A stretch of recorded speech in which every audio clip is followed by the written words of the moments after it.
Bago po ang lahat, gusto ko lamang pong bigyang diin na ang programa pong ito ay hindi magiging posible kung wala ang Yes to Green program.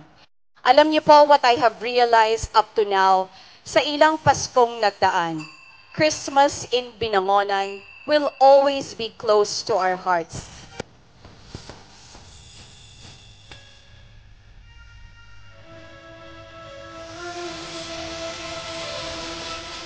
Ang ating Christmas tree ay sumisimbolo sa ating pagkakaisa, sa pagiging creative ng ating lalawigan, ng bayan natin, sa pagiging masinop, at sa mga iba pang aral na dapat nating matutunan sa ating program na ito. Ginagawa din natin to taon-taon upang ipaalala na mahalin natin ang ating kalikasan.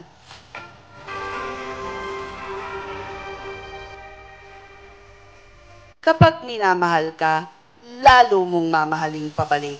Kapag inaalagaan ka, aalagaan mo ring pabalik.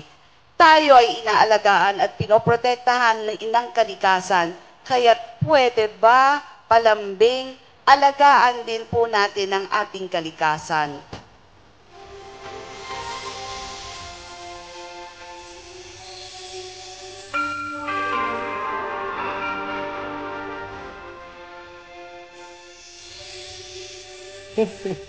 Buong puso ko pong ipinagmamalaki sa inyo ang puno ng Pasko sa Lawa at Kawayan. Mga kababayan, ito po ay para sa inyo.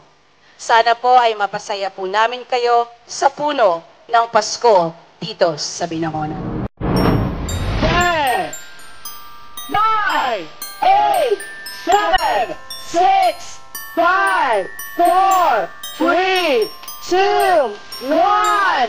Maligayang Pasko, mahal kong Binangonan!